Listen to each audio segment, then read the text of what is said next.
Oi, gente, tudo bem com vocês? Vamos falar de história.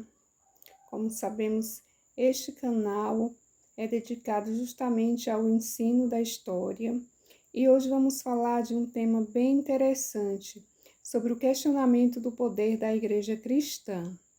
O que você pensa em relação a este tema? Pois muito bem, o poder desfrutado pela Igreja Católica ou cristã cresceu progressivamente na chamada Alta Idade Média, mas isso aconteceu em meio a divergências e contestações sobre a autoridade do Papa e as pregações da Igreja. No século X, alguns monges iniciaram um movimento pela moralização da Igreja e fundaram o chamado Mosteiro Beneditino de Cluny, na França. O objetivo era levar uma vida dedicada à pregação, trabalho e caridade cristã, sem se submeterem a nenhuma autoridade terrena. Seus monges deviam obediência apenas ao poder central, representado pelo Papa. Essa era uma maneira de negar o poder dos nobres que se envolviam nos assuntos religiosos. Os beneditinos também questionavam a conduta dos bispos e o modo de vida de muitos eclesiásticos, que tornavam como suas as doações da terra à igreja e vendiam objetos sagrados e também relíquias.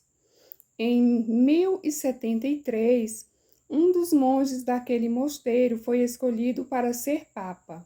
Adotou o nome de Gregório VII e procurou fazer valer entre todos os membros da igreja os princípios defendidos pela ordem de Cluny.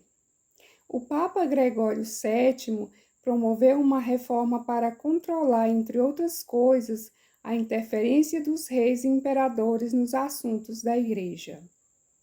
Eles não poderiam mais depor ou empossar bispos.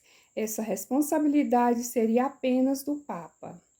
Tais medidas não foram aceitas pelo imperador do Sacro Império Romano Germânico, Henrique IV. Ele desafiou o decreto papal e continuou a escolher os bispos de acordo com os seus interesses. Esse conflito ficou conhecido como questão das investiduras, pois o que estava em questão era o poder de empossar ou investir os bispos da Igreja Católica. Esses desentendimentos levaram o Papa, em 1075, a excomungar o imperador germânico, dispensando seus súditos da obrigação de obediência ao soberano. Então, se de um lado a questão das investiduras demonstrava o imenso poder da Igreja na Europa feudal, de outro evidenciava a existência de forças dispostas a contestar esse poder. Já em 1122, a Igreja Católica e Henrique IV assinaram um acordo chamado Concordata de Worms. Por esse tratado, os futuros bispos seriam escolhidos pelas autoridades eclesiásticas, mas os eleitos deveriam pagar tributos ao imperador. Mesmo com esse arranjo conciliatório, os conflitos entre o papado e o Sacro Império continuaram nos séculos seguintes, ora atenuados, ora muito intensos. Outro grave conflito envolveu a Igreja Católica e provocou o surgimento de uma nova igreja, no século XI, com sede em Bizâncio, que era capital do Império Romano do Oriente, que não fora desmantelado pelas invasões bárbaras. Tal episódio ficou conhecido como Cisma do Oriente. Ao longo da Alta Idade Média, após se difundir por toda a Europa e parte do Oriente, a religião cristã sofreu muitas transformações. Na Europa Ocidental, durante a Idade Média, o cristianismo, sob o comando do Papa, era chamado de católico, isto é, universal. Em Bizâncio, os cristãos firmavam posições religiosas que julgavam mais verdadeiras em relação à doutrina e por isso se autodenominavam ortodoxos. Tal distinção culminou em uma cisão ou cisma entre os dois grupos, cujos motivos nunca mais foram superados. Dessa forma, hoje existem a Igreja Católica Romana e a Igreja Ortodoxa. Ambas têm Jesus Cristo e seus ensinamentos como a principal razão de sua fé, e por isso podem ser chamadas de igrejas cristãs, mas diferem em relação a cultos e também aos valores. Mais um sério conflito medieval, desta vez no século XIV, contribuiu para enfraquecer o poder da Igreja e submetê-la ao poder dos reis e governantes. Filipe V, conhecido como o Belo, soberano francês, estabeleceu tributos sobre os bens da Igreja. O Papa Bonifácio VIII, por sua vez, proibiu os bispos franceses de pagar esses impostos. Em resposta ao Papa, o rei francês iniciou uma série de ataques à Igreja Católica e prendeu o Papa, de quase 70 anos, em agosto de 1303. Bonifácio VIII, bastante afetado pelos acontecimentos, morreu poucas semanas depois. Para sucedê-lo foi eleito o Papa francês Clemente V. Ele decidiu transferir a sede da Igreja Católica de Roma para Avignon, cidade no sul da França, mais próxima da influência de Felipe IV. O papado ficou em Avignon por 70 anos. Criou-se uma rixa entre os defensores da sede em Roma e os defensores do reino francês.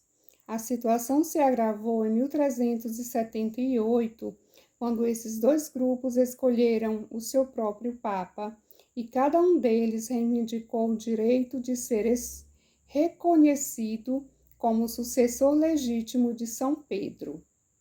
Durante quase 40 anos, houve dois papas no Ocidente, um em Avignon e outro em Roma. Esse acontecimento quebrou a unidade da Igreja e foi chamada de Cisma do Ocidente. A Igreja estava agora enfraquecida, dividida em duas, desmoralizada pelo poder político francês. A unidade só foi recuperada em 1417, com o Concílio de Constança, pela qual se restabeleceu o poder de um único Papa, com a cidade de Roma como sede do papado. Pois muito bem, é quase impossível falar de Igreja Católica e não falar de um tema que é bastante relacionado a essas questões, as chamadas heresias. Pois muito bem, paralelamente às disputas políticas entre o papado e os reis europeus, surgiram no interior da própria Igreja diversas seitas e movimentos religiosos. Muitos deles condenavam a ambição insaciável da Igreja por mais riquezas e seu afastamento de certos princípios.